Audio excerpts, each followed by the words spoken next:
Right now, there is a ghost living inside your phone. Yeah, that's one way to put it. No, I mean, think about it. You type this incredibly complex question into a chatbot, or you drop a dense paragraph into a translation app, right? And it types back to you, word by word, and it makes you feel like it completely understands you. Right, but it doesn't. Exactly. It's an illusion. It Yeah. feels like absolute magic, but today, we're going to break that illusion. Because underneath that illusion is just, well, pure mathematics. We have this tendency to anthropomorphize these systems, assuming they're reading and comprehending the text the exact way a human does. Which they aren't. No, they aren't. They're utilizing a very specific architectural breakthrough in how machines process sequential data. To understand today's AI, we have to look at the exact mechanism that allowed machines to start reading like a ticker tape and start actually comprehending context. Okay, let's unpack this. We are going on a custom-tailored deep dive specifically for you, the listener, to completely demystify exactly what happens under the glass of your screen when you hit translate. Yeah, we're opening up the hood on the groundbreaking transformer model. Right. We'll dissect its core engine, the self-attention mechanism using machine translation as a roadmap, and finally we'll break down the financial and computational realities of how these models learn versus how they operate in the real world.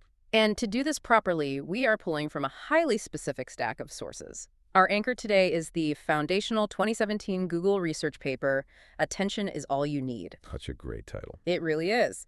And we're pairing that with some technical infrastructure guides from DigitalOcean and IBM, alongside neural network breakdowns from Coursera and the machine learning researcher, Lasse Hansen. So if you want to understand the engine driving almost every major AI headline today, you have to understand the transformer.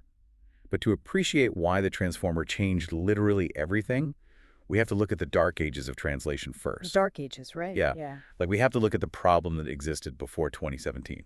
Well, the heavy lifters back then were recurrent neural networks, or RNNs. If you wanted to translate English to German, an RNN was basically your best tool. But they had a flaw. A huge one. They had a fatal structural flaw. They process language sequentially. Meaning like step by step, word by word. Exactly. You read the first word, process it, hold on to a mathematical hidden state, and then carry that state over to the second word. Okay, I have to admit, that sounds entirely logical to me. I mean, human language is inherently sequential, right? Yeah. I'm speaking to you one word at a time, and you're processing my sentence one word at a time.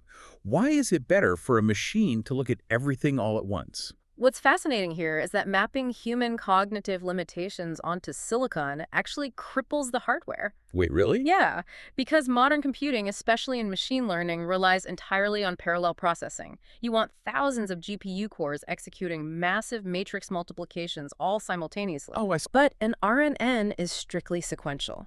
You simply cannot calculate the math for word number 50 until word number 49 is completely finished. Which means thousands of GPU cores are just, what, sitting idle, waiting for their turn. Yes, they are forced into a single file line.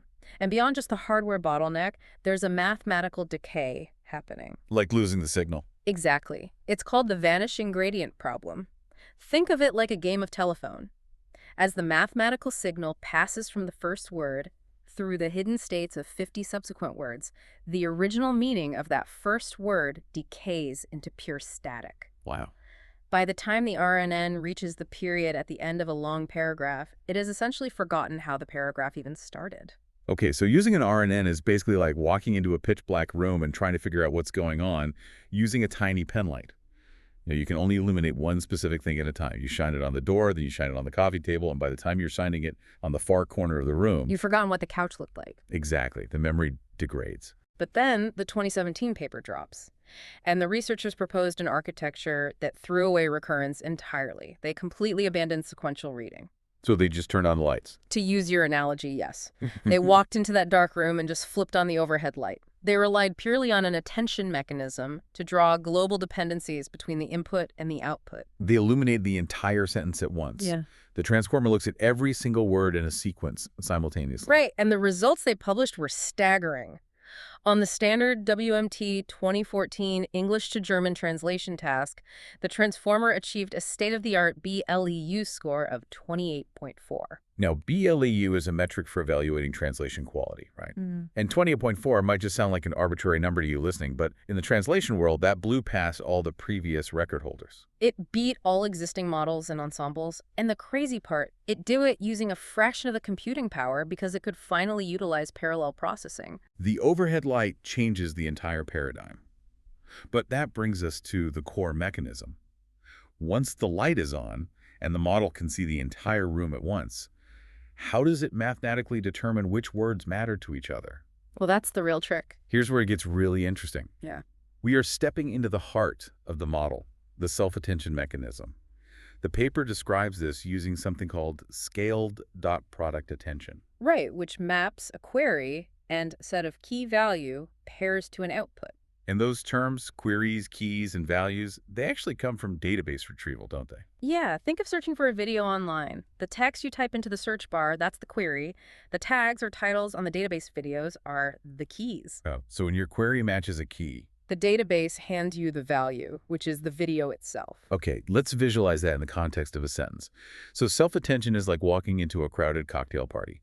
If you are an older RNN, you have to walk around the room, shake every single person's hand sequentially, and try to remember their names to figure out the social dynamics. A very slow, painstaking process. But with self-attention, you don't have to shake everyone's hand. You stand in the center of the room. You look around, and you instantly notice who is looking at whom, who is avoiding whom, and who is actively talking. You calculate all those relationship weights simultaneously to understand the context.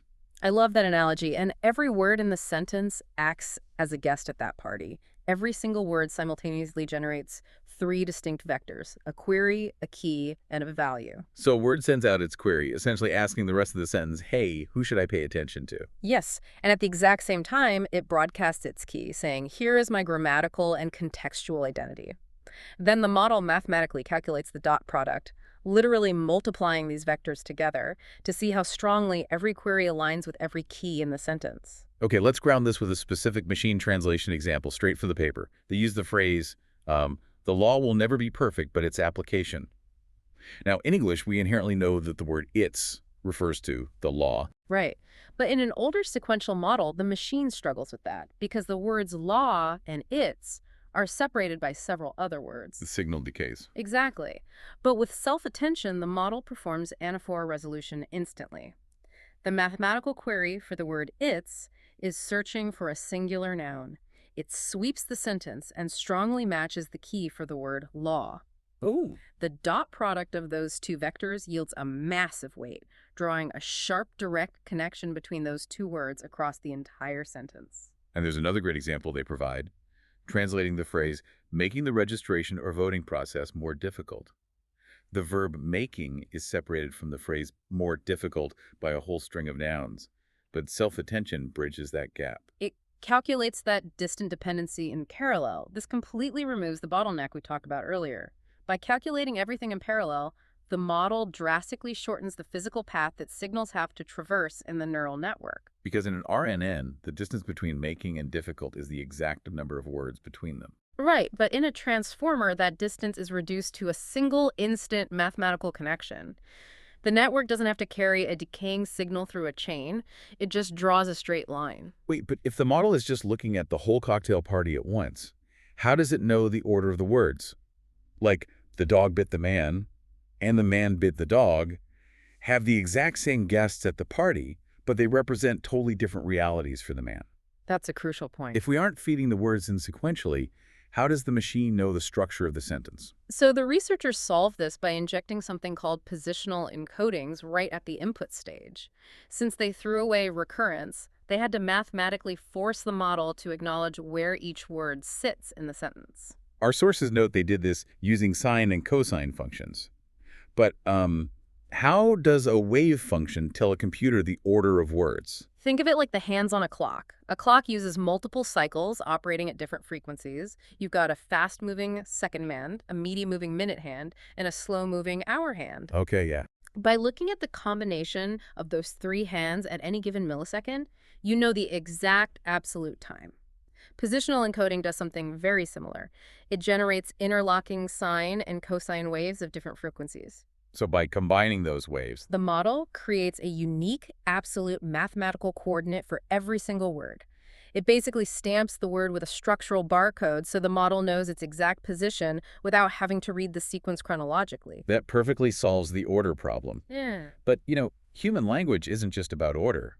A single word holds a grammatical role, an emotional tone, and a very specific vocabulary definition. Absolutely. If the attention mechanism is just drawing one massive web of connections, how does it capture all those different nuances at the exact same time? Well, if the model only ran one single attention function, it would fail. The math would essentially average out the grammar, the tone, and the context into one muddy, generalized interpretation. Which wouldn't be very useful. Not at all. So to solve this, the architecture uses a structural upgrade called multi-head attention. Right. The paper states that instead of one single attention function, the model linearly projects the queries, keys, and values 8 different times. Yes, using 8 parallel attention layers, or heads. Is multi-head attention essentially like having a panel of different experts reading the exact same sentence? Like, one expert is purely looking at the grammatical structure, another's looking for emotional tone, and another is strictly looking at the vocabulary, and they all combine their notes at the end. If we connect this to the bigger picture, this is exactly why the transformer is so incredibly robust. That panel of experts analogy holds up mathematically. It allows the model to jointly attend to information from different representation subspaces at different positions. So they don't bleed into each other. Exactly. It preserves multiple nuanced interpretations of the text simultaneously, rather than just averaging everything out. Okay, so the architecture is brilliant. We have positional encodings keeping the words in order, like hands on a clock, and multi-head attention drawing these parallel connections without muddying the context. But an empty brain can't translate German, no matter how perfectly it's built. How do we actually teach this complex system to translate? That brings us to the first major phase of the machine learning lifecycle, AI training. This is where the architecture ceases to be just a theoretical blueprint and actually learns. And our sources from DigitalOcean and Lasse Hansen detail this beautifully. Training is episodic and incredibly resource-intensive. It's where the model learns from massive data sets to adjust its internal parameters, which we call weights. Right. For the original transformer, they used the WMT 2014 English-German dataset, which comprises roughly 4.5 million sentence pairs. There's a lot of data. It is. And the training process involves a continuous loop. You feed the model an English sentence and force it to make a prediction, a guess at the German translation. This is called the forward pass. But on the very first pass, its internal weights are totally randomized, right? Completely random. So it spits out absolute garbage, pure statistical noise. So is training basically like putting the AI through an intense, grueling boot camp where it translates millions of flashcards, gets yelled at when it's wrong, and tweaks its brain until it gets it right? Well, it's less about getting yelled at and more about calculating mathematical gradients. But the boot camp analogy is spot on. The system uses a loss function to mathematically calculate exactly how wrong its prediction was compared to the real German sentence. And this triggers backpropagation. Yes. The model takes that error value and flows backward through the entire network. Using an optimization algorithm called gradient descent, it looks at the artificial neurons that contributed to the bad guess, distributes the blame, and adjusts their weights slightly so it does better next time. And it does this over and over, millions of times. Exactly. And throughput is the absolute priority during this episodic training phase, moving as much data as possible across distributed GPU clusters. Which is why GPUs are essential here. A standard CPU processes tasks sequentially, but you need the thousands of cores inside a GPU to handle that parallel processing. The original paper actually noted that they trained their big transformer model in just 3.5 days on 8 NVIDIA P100 GPUs. Which was a massive reduction in time and cost compared to older models. Right. But eventually the boot camp ends. The model is perfectly trained. Which introduces the critical difference between training and inference. Right. Once the boot camp is over, how does it end up on your phone, translating your emails in real time? In the inference phase, which is what happens after deployment, the model is now frozen. It is no longer running backpropagation. It no longer learns or updates its weights. Wait, so when I'm using a translation app, the AI isn't learning from me? No, it's not. It's just reciting what it learned in boot camp. Essentially, yes. It takes in new, unseen inputs, your prompts, and produces real-time outputs. In the Transformers decoder, this generation is autoregressive, meaning it consumes the previously generated words as additional input to predict the next word. So what does this all mean? Does that mean the heavy lifting is actually over, but the bill keeps running up? This raises an important question. Yes, the learning is frozen, but inference is continuous and latency-focused. When you ask a model to translate a menu, you expect an answer in milliseconds. And DigitalOcean highlights just how expensive that is. 44% of organizations now allocate 76 to 100% of their AI budget purely to inference. Because every single time you prompt the AI, that massive math equation has to run. The costs accumulate continuously. Cloud platforms have to maintain these massive GPU clusters just to handle the bursty real-time traffic. DigitalOcean quotes costs starting around 76 cents per GPU per hour just to keep the lights on for these inference requests. It's the true bottleneck and cost driver in the industry today. It really shifts your perspective. Let's briefly recap the journey we've just been on. We started in the dark ages of slow, sequential text processing, where RNN suffered from the vanishing gradient problem. And then we moved to the revolutionary parallel self-attention of the transformer. Flipping on the overhead light. We tracked how the model uses multi-head attention and positional encodings to map the entire sentence at once, and how it goes from a grueling training phase to executing lightning-fast inference in the real world. It's an incredible piece of engineering. It is. The next time you ask a chatbot a question or translate a web page, remember that you are triggering a frozen matrix of multi-head attention that is calculating the relationships between every single word simultaneously.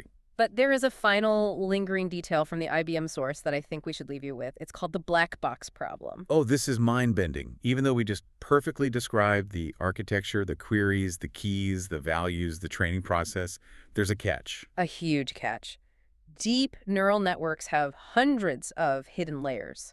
As the AI scales, it becomes an organic black box. Meaning, even the developers who wrote the code don't completely understand exactly how the combinations of artificial neurons inside those hidden layers form specific concepts. Exactly. We know the math, we see the input, and we see the perfect output. But the thinking in the middle. That remains a profound mystery for you to ponder. Thanks for joining us on this deep dive. We'll catch you next time.